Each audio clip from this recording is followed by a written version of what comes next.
सुबह जग जाएंगे तो फिर भजन करेंगे, लेकिन हम बिल्कुल तैयारी में। रात्रि के समय कोई और चिंतन न बनने पावे। देखो अब और उस समय खास करके विषय चिंतन बनता है, ध्यान रखना। दिन भर लड़ते रहोगे इंद्रियों से, और जब आप शयन के समय जाओगे तब वो अवसर ढूंढेंगी और आपको विषयों में फंसाने की चेष्टा करेंगी। कोई क्रिया या पूर्व में कोई क्रिया या कोई दृश्य या कोई बात, अगर कहीं मोबाइल से मित्रता है और बगल में रखा है तो भूल जाओ, रात्रौ च कृष्णम पुनरुत्थिताच।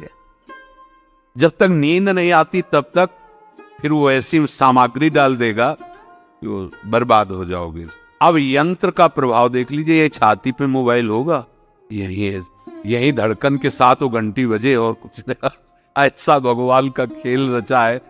और इसमें सबसे खतरनाक बात है कि आप जो चाहो देख सकते हो।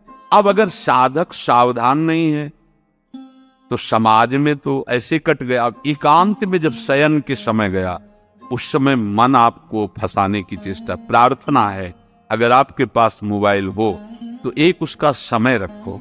अगर आपको ऐसा लगता है कि कोई परिस्थिति आ जाए, हम स्विच ऑफ किए तो एक और मोड़ कहते हैं, कोई फ्लाइट मोड दो, क्या मोड़ में लगा दो, सीधे मत रखो, मोड़ में लगा दूर रख दो। आप अपने चित्त को प्रभु में जोड़िए। रात्रि के समय मोबाइल का प्रयोग मत कीजिए। सुबह उठते ही आपको कुछ चिंतन नहीं करना। सबसे पहले उठते ही, यदि आपके अभ्यास में आ गया तो ऐसा ही होगा, नहीं तो आपको पहले सदगुरुदेव भगवान का प्रणाम नमस्कार और कुछ भक्तों का, और फिर नाम जप। भले 5 मिनट ही करो, अपने आराध्य देव का सुमिरन, फिर अपनी दिनचर्या करो। ऐसे ही यदि आप निरंतर प्रभु के चरणारविंद का आश्रय लेकर उनका भजन करोगे और रात को पवित्र रखो, दिन तो समाज में कटेगा। आपका एकांत पवित्र होना चाहिए। जरूर इस बात पर ध्यान दीजिए, आपका एकांत पवित्र होना चाहिए। एकांत में मन अधकचरे साधकों पर शासन करके उनको भ्रष्ट करने की पूरी ताकत लगाता है। इसलिए सावधान। सुबह उठते समय ये आप नित्य अभ्यास कीजिए। सबसे पहले चेतना आने पर गुरुदेव भगवान को प्रणाम करें। मेरा जीवन उनके आदेश से ही उनके आराध्य देव में लगेगा। हमारे आराध्य देव नहीं, अभी तो हमें ये देखना है कि गुरुदेव के आराध्य देव वही देंगे हमें प्रिया प्रीतम, तब हमारे हृदय में अपनापन होगा। गुरुदेव की कृपा के बिना ये आराध्य देव रीझने वाले नहीं हैं। चाहे जितना तुम चाहे बना के साधन करो, ना पाई है बिन स्वामी या अकेली। हरि, ये 2 अक्षर दुर्गम पथ में संकट के समान, प्राणों के लिए राह खर्च के समान। अर्थात संसार की राह में चलते हुए भी आपको कभी दुख नहीं भोगना पड़ेगा यदि आप हरि हरि हरि ऐसा उच्चारण करोगे। संसार रूपी रोग से छुटकारा दिलाने के लिए महाऔषधि के तुल्य ये हरि। जब कोई इनकी महिमा को इनके चरणारविंद से जानता है, तभी वो एक कह पाता है कि वास्तविक में नहीं जान पाया। यही जानता है।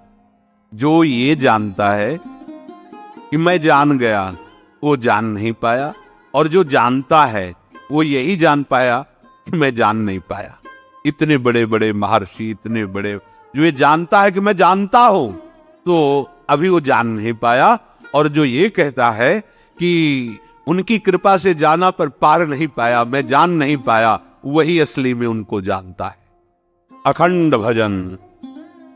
आप कुछ भी जीवन में हो जाए, अपने प्रभु का नाम नहीं छूटने देंगे। कुछ भी कमर कशो, सामर्थ्य है आप में। प्रभु ने आपको आध्यात्मिक शक्ति से युक्त मनुष्य शरीर दिया है। ये साधन धाम मोक्ष कर द्वारा पाई न जे परलोक संभारा, मिला ही है। इसीलिए ये जो बातें बनाते हैं लोग, हमसे भजन नहीं, भजन में मन नहीं लगता, ऐसा वैसा, ये आप भोगों में सुख मानकर, स्नेह संबंधियों में सुख मानकर ऐसा बोल रहे हो। आप में पूरी सामर्थ्य है भगवत प्राप्ति करने के लिए। चाहे जो जहां भी जन्मा हो, मनुष्य शरीर पूर्ण भगवत प्राप्ति के लिए युक्त है, उसमें कोई कमी नहीं है। सब में भगवान ने ज्ञान शक्ति दी है। वो ज्ञान शक्ति भोगों के कारण आपकी ढक गई है। आपने अपने अध्यात्म शक्ति को जागृत न करके भोगों में रत होने के कारण वो सुषुप्त पड़ी है। आप उस सुप्त शक्ति को जागृत कीजिए,